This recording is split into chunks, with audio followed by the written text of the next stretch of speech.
Hello दोस्तों, स्वागत है आप सभी का हमारे YouTube channel free education point में। दोस्तों, आज हम लेकर के आए हैं रेलवे एनटीपीसी और रेलवे ग्रुप डी के लिए इतिहास के कुछ इम्पॉर्टेंट प्रीवियस ईयर पेपर का क्वेश्चन जो किसी न किसी एग्ज़ाम में पूछा ही गया है। तो बने रहिए वीडियो के लास्ट तक और बिना विलम्ब करते हुए चलते हैं क्वेश्चन नंबर फर्स्ट। तुगलक वंश का भारत में संस्थापक कौन था? तो प्लीज़ फ्रेंड, मेरा आपसे रिक्वेस्ट है कि अगर आपको किसी भी क्वेश्चन का आंसर पता है तो हमें कमेंट सेक्शन में उसका आंसर ज़रूर दें। और वीडियो के अंत में आपसे एक क्वेश्चन का आंसर पूछा जाएगा जिसका आंसर आपको कमेंट सेक्शन में देना है। तो आइए देखते हैं। तुगलक वंश का भारत में संस्थापक गयासुद्दीन तुगलक था। तो इसका right answer option C, Ghiyasuddin Tughlaq है। और गयासुद्दीन तुगलक खुसरू खान जो खिलजी वंश का अंतिम शासक था उसको मार करके और दिल्ली के गद्दी पर बैठता है।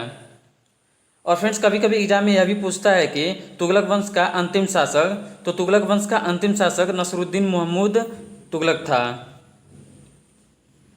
तो चलिए चलते हैं अगला question, question number 2। Qutub Minar की ऊंचाई कितनी है? तो कुतुब मीनार की ऊंचाई 238 फीट है। तो इसका right answer option B, 238 feet. Qutub Minar जिसका ख्वाजा कुतुबुद्दीन बख्तियार काकी की स्मृति में निर्माण कार्य कुतुबुद्दीन ऐबक द्वारा सन 1192 ईस्वी में शुरू किया गया था, जिसको इल्तुतमिश ने पूरा करवाया। तो चलते हैं अगला क्वेश्चन, क्वेश्चन 3। बाजार नियंत्रण प्रणाली किसने प्रारंभ की?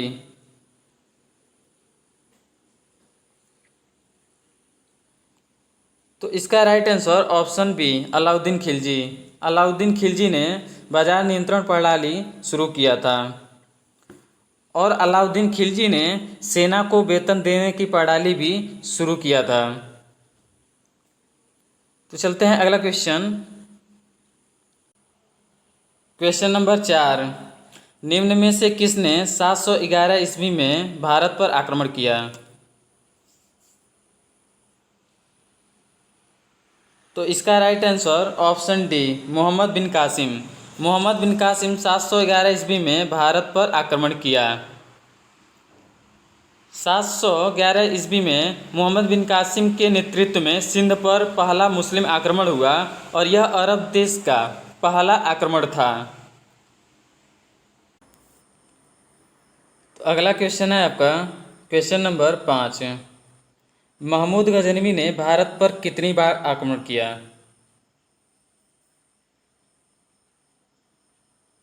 तो इसका राइट आंसर ऑप्शन सी, 17 बार। महमूद गजनवी ने भारत पर 17 बार आक्रमण किया। और महमूद गजनवी का भारत पर पहली बार आक्रमण सन 1000 ईस्वी में हुआ था, जिसके अंतर्गत महमूद गजनवी ने भारत के कुछ सीमांत किलों पर अपना अधिकार जमा लिया था। और महमूद गजनवी का अंतिम आक्रमण सन 1027 ईस्वी में हुआ था, जो महमूद गजनवी और जाटों के बीच में हुआ था, जो 17वीं बार आक्रमण हुआ था। तो चलते हैं अगला क्वेश्चन, क्वेश्चन नंबर 6। आत्मकथा शाहनामा के लेखक कौन हैं? तो आपको बताना है कि आत्मकथा शाहनामा के लेखक कौन थे। तो इसका right answer option B, Firdausi. Firdausi जो महमूद गजनवी के दरबारी लेखक थे। तो अगला क्वेश्चन है आपका क्वेश्चन नंबर 7। निम्नलिखित में से किस राजपूत राजा ने मोहम्मद गौरी को पहली बार हराया था? तो इसका right answer option B, Bhim Baghel. Bhim Baghel एक ऐसे राजपूत राजा थे जिन्होंने मोहम्मद गौरी को पहली बार हराया था। तो अगला क्वेश्चन है आपका क्वेश्चन नंबर 8। मुगल साम्राज्य ने राजधानी को आगरा से दिल्ली स्थानांतरित किया था। तो आपको बताना है कि किस मुगल साम्राज्य ने राजधानी आगरा को दिल्ली स्थानांतरित किया। तो इसका right answer option D, Shahjahan. Shahjahan ने आगरा से दिल्ली राजधानी को स्थानांतरित किया था। तो चलते हैं अगला क्वेश्चन, क्वेश्चन नंबर 9। छोटा बालक तेमुजिन बड़े होने पर कहलाया। तो इसका right answer option B, Genghis Khan. Genghis Khan का बचपन का नाम तेमुजिन था और चंगेज खान मंगोलिया का एक शासक था जो इल्तुतमिश के समय में भारत पर आक्रमण किया था, भारत के सिंधु प्रांत पर आक्रमण किया था। तो अगला क्वेश्चन है आपका क्वेश्चन नंबर 10। प्रसिद्ध पारसी पर्व नौरोज को भारत में निम्न में से किसने प्रारंभ किया। तो इसका राइट आंसर ऑप्शन ए, बलबन। बलबन ने प्रसिद्ध पारसी पर्व नौरोज को भारत में प्रारंभ किया था। बलबन एक गुलाम वंश का शासक था। तो अगला क्वेश्चन है आपका क्वेश्चन नंबर 11। अमीर खुसरो किस सुल्तान के दरबारी कवि था। तो आपको बताना है कि अमीर खुसरो किस सुल्तान का दरबारी कवि था। तो इसका right answer option D, Alauddin Khilji. अमीर खुसरो अलाउद्दीन खिलजी का दरबारी कवि था और अमीर खुसरो का जन्म यूपी के ईटा जिले में हुआ था, ईटा जिले में। तो अगला क्वेश्चन है आपका क्वेश्चन नंबर 12। निम्नलिखित में से सर्वप्रथम लिखने की कला विकसित की। तो इसका right answer option B, Sumer. Sumer में सर्वप्रथम लिखने की कला विकसित हुई थी।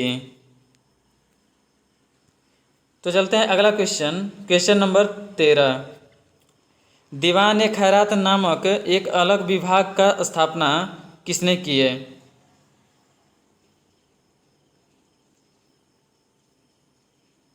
तो इसका right answer option C, Firoz Tughlaq. Firoz Tughlaq ने दीवान खैरात नामक एक अलग विभाग की स्थापना की थी जिसके अंतर्गत अनाथों, विधवाओं और गरीबों के भरण पोषण एवं उनके देखभाल का कार्य किया जाता था। तो चलते हैं अगला क्वेश्चन। अगला क्वेश्चन है आपका क्वेश्चन नंबर 14। दिल्ली के सुल्तान जो भारत में नहरों के सबसे बड़े नेटवर्क के निर्माण के लिए प्रसिद्ध है।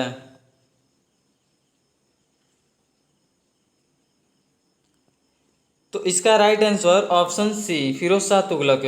फिरोज शाह तुगलक भारत में नहरों के सबसे बड़े नेटवर्क के निर्माण के लिए प्रसिद्ध था। फिरोज शाह तुगलक तुगलक वंश का एक शासक था। तो चलते हैं अगला क्वेश्चन, क्वेश्चन नंबर 15। मूरिस यानी कि मोरक्को यात्री इब्न बतूता किसके समय में भारत आया था। तो आपको बताना है कि इब्न बतूता भारत किसके समय में आया था। तो इसका right answer option D, Muhammad bin Tughlaq. Ibn Battuta Muhammad bin Tughlaq के टाइम में भारत आया था। चलते हैं अगला क्वेश्चन, क्वेश्चन नंबर 16। निम्नलिखित में से किसने ढोल की तेज आवाज के साथ एक महिला का अपने पति की चिता के साथ स्वतः को जला लेने के दृश्यों का भयानक चित्रण किया है। तो इसका right answer option A, Ibn Battuta. Ibn Battuta Muhammad bin Tughlaq के समकालीन भारत आया था जिसने अपनी पुस्तक रेहला में एक सती प्रथा का वर्णन किया था और मोहम्मद बिन तुगलक के समकालीन जो भी घटना हुआ था उसका वर्णन रेहला में इब्न बतूता ने किया था। और इब्न बतूता भारत सन 1333 ईस्वी में आया था। तो चलते हैं अगला क्वेश्चन, क्वेश्चन नंबर 17। कागज का भारत में आगमन किस सदी में हुआ था। तो इसका राइट आंसर ऑप्शन ए 12वीं सदी। कागज़ का भारत में आगमन 12वीं सदी में हुआ था। तो अब बात आती है कि कागज़ का निर्माण कहाँ पर प्रारंभ हुआ था। तो कागज़ का सर्वप्रथम निर्माण चीन से प्रारंभ हुआ था। तो अगला क्वेश्चन है क्वेश्चन नंबर 18, गोलकुंडा कहाँ अवस्थित है। तो इसका right answer option B Golconda Hyderabad में अवस्थित है। तो अगला क्वेश्चन है आपका क्वेश्चन नंबर 19, चैतन्य महाप्रभु किस संप्रदाय से जुड़े थे। तो इसका right answer option C Gaudiya संप्रदाय। चैतन्य महाप्रभु गौड़ीय संप्रदाय से जुड़े हुए थे। तो चलते हैं अगला क्वेश्चन नंबर 20, फैजी निम्नलिखित में से किसके दरबार में रहा।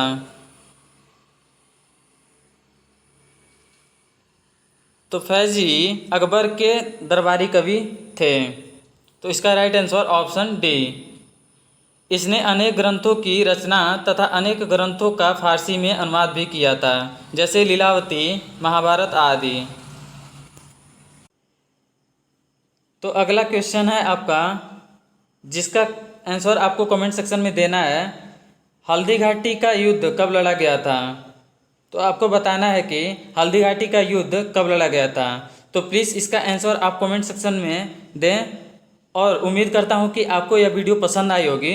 और वीडियो अगर आपको पसंद आया हो तो प्लीज़ वीडियो को लाइक कीजिए, शेयर कीजिए और सब्सक्राइब कीजिए और बेल आइकन को प्रेस कीजिए ताकि हमारी आगे आने वाली वीडियो का नोटिफिकेशन आप तक पहुंचती रहे। और कमेंट करके हमें मोटिवेट ज़रूर करें। Thanks for watching, wish you all the best.